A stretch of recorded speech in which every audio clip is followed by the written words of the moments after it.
Let me get ready to show y'all about the sons of God versus the daughters of men and how all this came about with giants.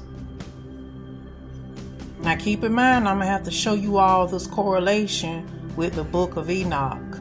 It comes from the Ethiopic Bible, the version from the Ethiopic Bible. So you remember when I told y'all coming out of Job chapter 38 verse 7, where it says, when the morning stars sang together and all the sons of God shouted for joy? Well, those same sons of God are the same sons of God spoken right here in Genesis chapter 6, dealing with the sons of God that saw the daughters of men. Well, when you look in the book of Enoch from the Ethiopic version, it goes even deeper.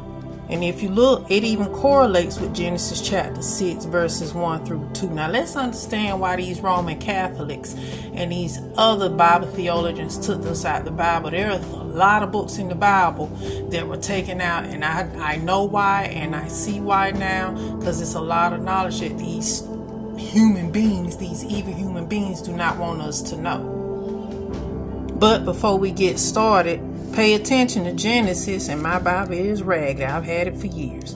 Pay attention to Genesis chapter 5, dealing with the family of Adam, just to let you know that Enoch was a real person.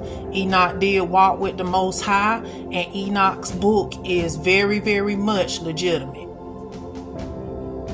Genesis chapter 5 verse 21. Enoch lived 65 years and begot Methuselah. After he begot Methuselah, Enoch walked with God 300 years and had sons and daughters. So all the days of Enoch were 365 years, and Enoch walked with God, and he was not, for God took him. Now, in order to understand the book of Enoch and why it is important, you do have to read the book of Enoch, the whole entire book, to understand why this man was of great importance. This man was taken alive. He was not dead when he left and entered into the heavenly realm with the Most High. The Most High took him alive like he did Elijah.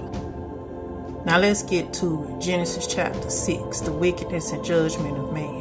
Now it came to pass when men began to multiply on the face of the earth, and the daughters were born to them, which were human beings. The daughters were born to these men and women, that the sons of God, and I just told you that the sons of God represent the same thing in Job chapter 38 verse 7. It's talking about the angels, that the sons of God saw the daughters of men, that they were beautiful, and they took wives for themselves of all whom they chose. Now let's get ready to jump into the book of Enoch right here, and jump to chapter 7 in the book of Enoch. Again, I've had these books for years. Same thing over here, just goes into more depth. It happened after the sons of men had multiplied in those days, that daughters were born to them, elegant and beautiful. And when the angels, the sons of heaven, the sons of God, the sons of heaven, the angels, and when the angels, the sons of heaven, beheld them, they became enamored of them, saying to each other, come, let us select for ourselves wives from the progeny of men, and let us beget children, which became giants. Go skip Genesis chapter 6. We're going to go all the way right here where it says, and the Lord said, my spirit shall not strive with man forever, for he is indeed flesh, yet his days shall be 120 years.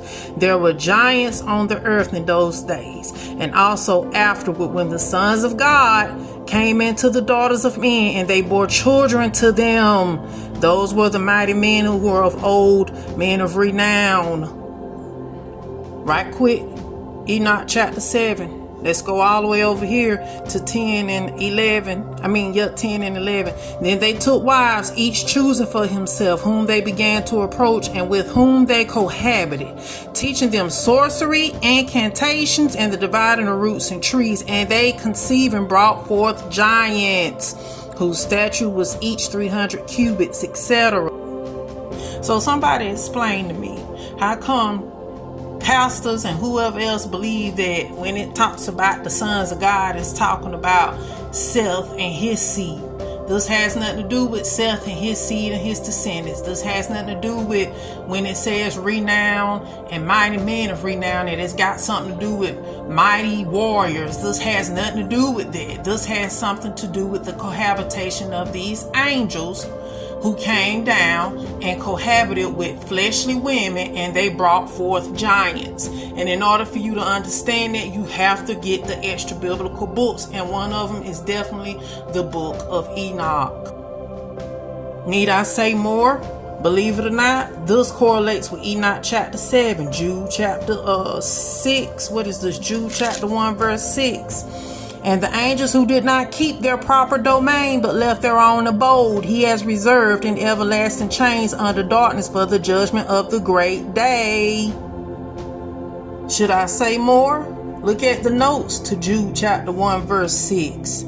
This apostasy of fallen angels is described in Genesis chapter 6 verses 1 through 3 as possessing men who then cohabited